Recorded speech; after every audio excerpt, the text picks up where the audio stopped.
Pink kalog mga kabisyo. Ang ganda ng naging kulay dito sa unit ng Arbagasina Rice and Palay Trading. Ngayon yung business name nila mga kabisyo. From Bicol sila, Kamsur mga kabisyo, Camarines Sur.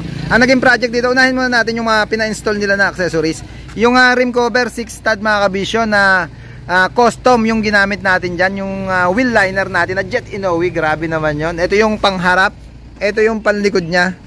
Yan, 6 holes yan mga kabisyo na rim, ano bang rim to? Rim 16. Yan, para may idea rin kayo na pasok sa rim 16 natin yung 6 stud natin na custom na wheel liner Jet Inoue. Yung rear bumper mga kabisyo, yan, yung may light box natin na pagka naka-park light tayo, nakasabay din yung ilaw nyan. May third brake light tayo dito. Plate frame mga kabisyo, okay na rin, stainless na rin. Yung sa frame ng tail light, pina-stainless na rin ni Sir Ronald. Tama ba sir? Ito yung hinete ni Sir Ronald. Diretso kayong Bicol na ito pagkatapos dito? Opo sir, diretso lang. Yan, Camarines Sur kayo na, tama? Pinapahanap ko yung picture. May nakakita ka bang picture nito before and after natin? Meron po sir. Sige, sige, mamaya pakita rin natin sa mga kabisyo natin. Kasi hindi ko na-picturean mga kabisyo nung dumating to sa tarima natin. At napinturahan na kasi, na-retouch niya. Kaya ito na yung finished product natin. Sabi ko nga na pink kalog, kulay pink or magenta mga kabisyo yung ginamit natin dyan na kulay. Ang ganda rin mga kabisyo pagka ganyang kulay, lalo na may mga stainless tayong accessories gaya nung wiper panel natin. Pina-stainless na ni Sir Ronald Bagasina yung kanyang wiper panel, rim cover at yung rear bumper. Yun ang naging project natin dito. Steering cover na Jet Inoue rin syempre. Glitters na kulay purple. Yan mga kabisyo. Yung slim type lang natin. Sarap hawakan mga kabisyo yung mga ganyang steering cover natin ng Jet Inoue. Seat cover at yung matting natin, syempre bago na rin. Yung ginamit natin dyan sa loob ng unit ni Sir Ronald. Yan mga kabisyo, napakita ko na sa inyo. Ikutan natin ng isang bagya pa. Yung bracket ng windbreaker, binago na natin. Pina-stainless ko na mga kabisyo para malinis tingnan. Dati kasi ordinary lang yung nakakabit dyan.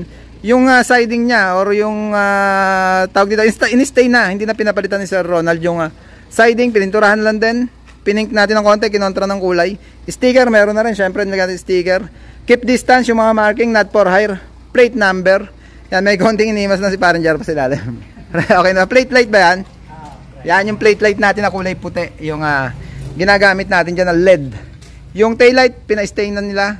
Park light, pina-stain na mga kabisyo. Or yung clearance light. Yung tapaludo sa harap pala, pakita ko sa inyo mga kabisyo.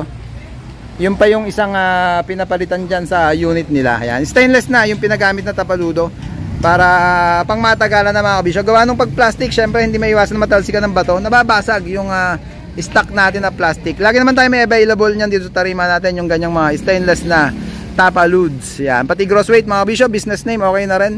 Sticker natin sa harap para pag nakasalubong nyo to dyan sa Bicol or pauwing Bicol mga kabisyo, makikita nyo certified kabisyo na himas dito sa tarima natin. Yan unit ng Bagasina Rice and Palay Trading ng Kamsur mga kabisyo Bicol.